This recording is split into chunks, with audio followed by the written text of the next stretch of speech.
Hey everybody, few minutes delayed on this evening. Sorry about that.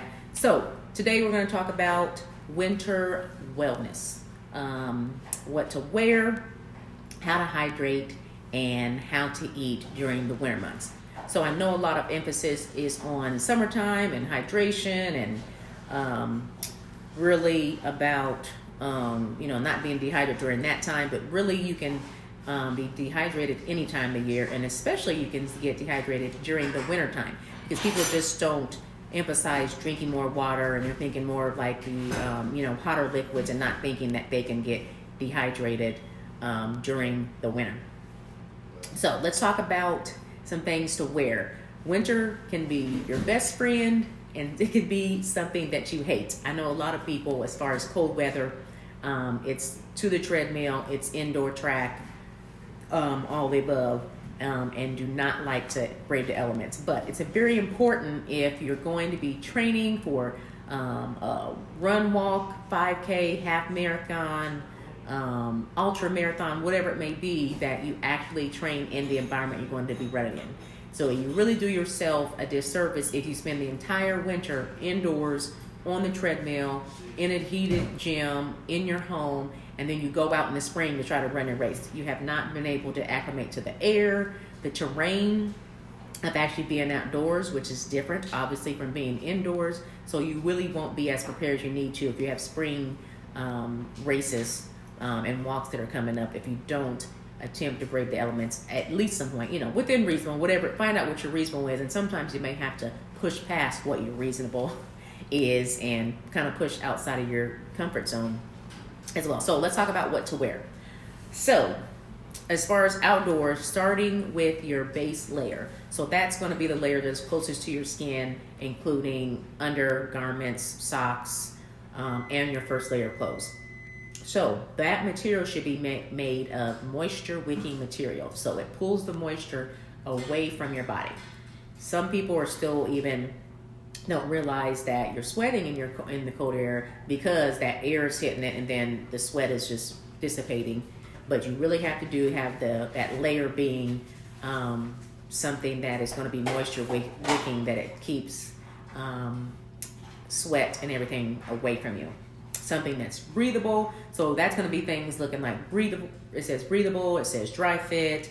It says cool max, as well as it's going to be really like a polyester mix. So cotton, no.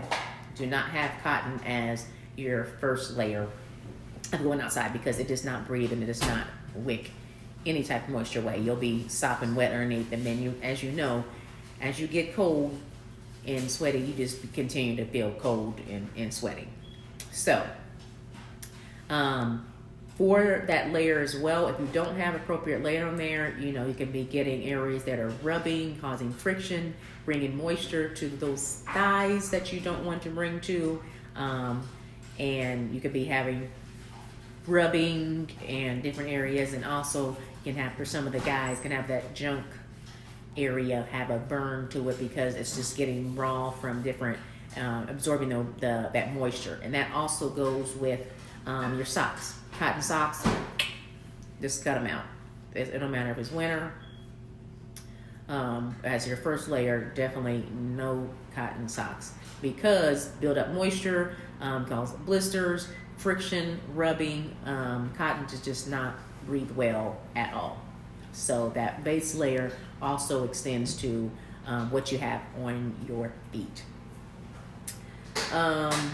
So tip there is wet skin is going to lose heat a lot quicker than dry skin. So that first layer is very important to help protect you that way. All right, next layer is the insulating layer. So that's the middle layer that helps trap the warm air. So it should be loose enough to trap the air between layers, but not constrict movement. So you don't want to have something on so heavy that you can't even move and run outside. Now, I'm mighty warm, but I can't move. You have to. There's a balance in that. So what you want to look for in that layer is either a fleece or a wool material, because the wool actually naturally wicks that moisture away from your body. So those are the two basic layers that you'd be looking at for the winter. But remember, there's some other goodies that you need to look at, like hats. We lose the majority of our heat through our heads. So you may even find that you need less of these layers, depends on the type of runner, individual you are, if you just also have a warm hat on. Gloves, mittens, those also need to be moisture wicking as well. Waterproof, and a breathable fabric. So unfortunately, a lot of times that first layer, like the 99-cent ones from Dollar General, Family Dollar, those little gloves you can get in like 6-8 packs or something, a lot of times those won't be what you need for running. You can use those, especially if it's like a shorter duration run or something like that, but you have to get something that's breathable and it's going to keep those hands nice and warm. What are you doing, Apollo? Move. My dog again. All right, so where can you find some of this stuff? Believe it or not, Kohl's, Old Navy, definitely look out. This time of the year is the time where you will find deals on athletic wear, the base layer and the insulating layers, because everybody's all excited about working out and all that now. So look for those deals. Of course, Amazon. You can type in any of those base layer, insulating layer, and you can find some good deals that way. I found a lot of things from Amazon and catching some sale items, so you don't have to break the bank to do those things, but it's a worthy investment if to be able to encourage you to get out there and run and be prepared for the elements and not just think about being cold while you're out there. All right, so I'm going to send out via email a winter workout layering guide, but I'm going to talk about it today. So based on your temperature is going to be how that you dress. Now, this can vary from individuals. Some people run real hot, and they can go outside with just a hat on, a tank top, and some arm sleeves and a leg sleeves, and they're good to go.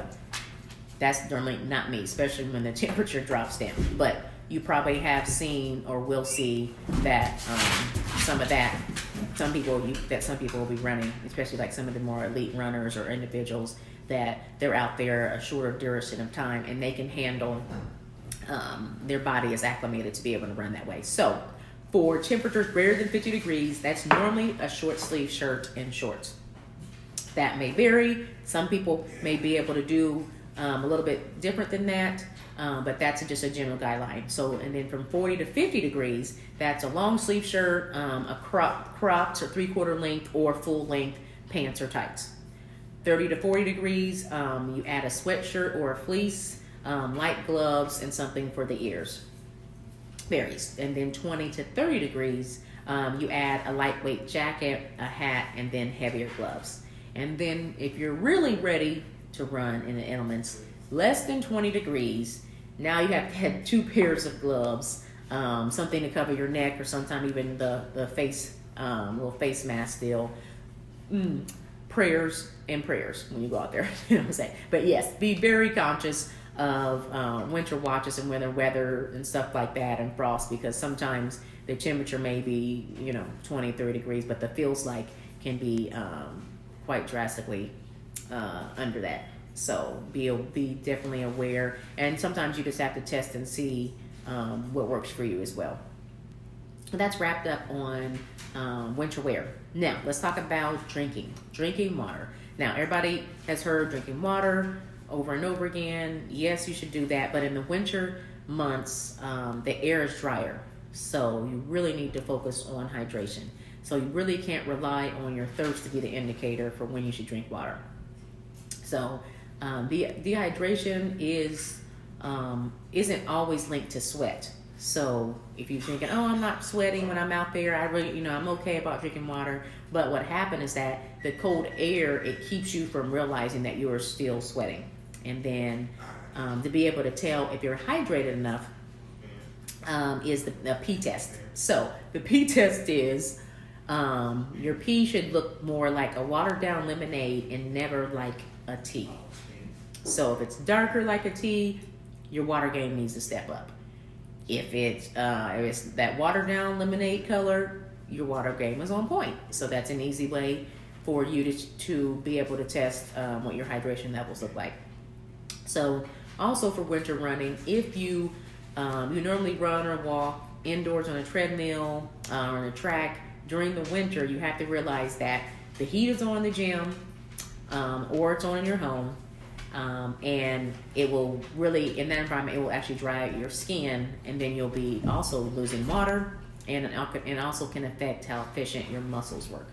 So it's okay, yes, sometimes you do treadmill, yes, indoor, but definitely force yourself to run outside during the winter. You'll be better prepared for your spring races, summer, and all, because you would hate to do all this training on the treadmill on an indoor track, and then the only time that you did outside is a week before the race or right on race day, because you did all your training indoors. That did not prepare you for the change in air, cooler temperatures, warmer temperatures, inclines, just the terrain and how you navigate is much different than what you would on a treadmill. So that's your tip. So you also, for hydration, you want to match your drink to the duration of the activity. So water is your friend up to 60 minutes of an activity and a run. So water is your friend. So once you go above that 60 minutes, then that's when you need to start adding in some electrolytes and some things to replenish your system. Something simple if you want to use some more natural-based coconut water, just like Gatorades and things like that. There's a number of things that are out there on the market now for your hydration above that. But that's only really to be used, that intensity and exercise greater than 60 minutes. You don't really need to lose a lot of that before 60 minutes. So next is we're going to talk about eating. So as we know, the winter blues, the struggle is real. So the winter blues are basically a decrease in like our little happy hormones, like our serotonin levels are decreased during the winter time. So the important keys are to mix in healthy carbs, and healthy carbs boost serotonin. Also, just in general, healthy carbs overall helps with your overall health and wellness, and being able to give you fuel for performance. So what you put in is what you get out. So if you fuel in by sugary drinks and Doritos, and you go into a workout and doing, that's where you're going to get put out. That's what you're going to get out of it. You may be able to get it through, but you won't feel that great, and your results won't be able to have to optimize your results with the fuel that you're putting into your body. So definitely think about that as far as you being adequately hydrated, as well, going in to your run, your training run, your gym workout. All of those things play a role in how effective and how efficient your training is going to be.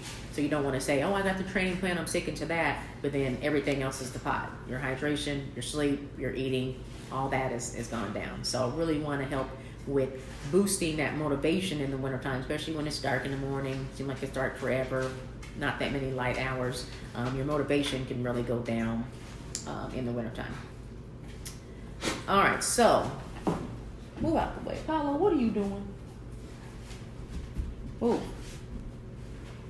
yeah, doggy. All right, so healthy carbs, nuts, whole grains, beets, sweet potatoes, yams, squash. A lot of those things listed are actually winter fruits and veggies. So there's a reason why there's kind of those things that are good for the winter time. So think about incorporating those types of foods into your regular diet so that you can help with having a more well-balanced diet, and it gives you added bonus to help boost some of those serotonin levels. All right, so some of the other winter fruits and veggies that also have vitamin C to help with in your immune system are going to be Brussels sprouts, broccoli, cabbage, carrots, celery, the little mini oranges, the little clementines or tangerines, kale, grapefruit, I said squash, I think, and squash as well. So those are things to think about incorporating into your eating habits. I will go ahead and send out the list of some of those winter fruit and veggies as well, just so you can have that on hand when you're thinking about how you can eat and how you can optimize your health, wellness, and your overall performance. So some other things as far as supplement wise that people may think about is that you might think about a vitamin D supplement, because normally summertime we're able to get some vitamin D for outside, you know, soaking up the sun. As we know, we don't get as much sun. Indiana is terrible for people going into the winter blues and depression modes. We're not getting adequate sun. So I'm actually on a vitamin D supplement even prior to the winter even starting. So, and I'll be on it probably for a while, because I got tested maybe 6 months ago now, and my vitamin D levels were really bad. So I'm currently on a vitamin D supplement. So that's something to look at too. Vitamin D, as well as vitamin C for getting it from your foods, as well as boosting your immune system. Keep the little heebie-jeebies away if you can. So another thing that people can see is that afternoon fatigue. That could actually be that you're dehydrated. So instead of reaching for the sugary drinks or caffeine drinks in the afternoon to give you a little boost, think about maybe considering tea. Tea obviously has some benefits for boosting metabolism, antioxidant, energy levels as well. So maybe you can use some of your coffee stuff in the morning, because I'm a coffee drinker too, but think about in the afternoon focusing on, hey, before I reach for something, maybe I'm dehydrated. Maybe I should drink water, drink a little more water, and then see if I can intermix, maybe put a little tea in the mix, to help. Something to think about. I'm gonna make sure I leave a little time for anybody who has any questions. But this is winter wellness: what to wear, how to hydrate, and how to eat in the winter for overall health and wellness, as well as optimizing performance during training season. And during this time, we're really boosting and trying to be as effective as possible to get the best gain out of what our goals are for this year. So let me know, anybody have any questions? If you are seeing this in the replay, go ahead and hit replay or reply replay, and also enter any questions in the comments, and I will get back with you. Hey Brenda, and hey Dustin. Oh,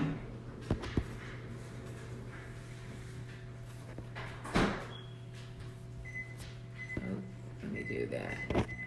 Waving. All right. Don't think anybody's having any questions now.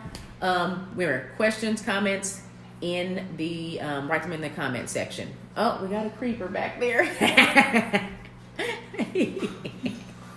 All right, see you guys later.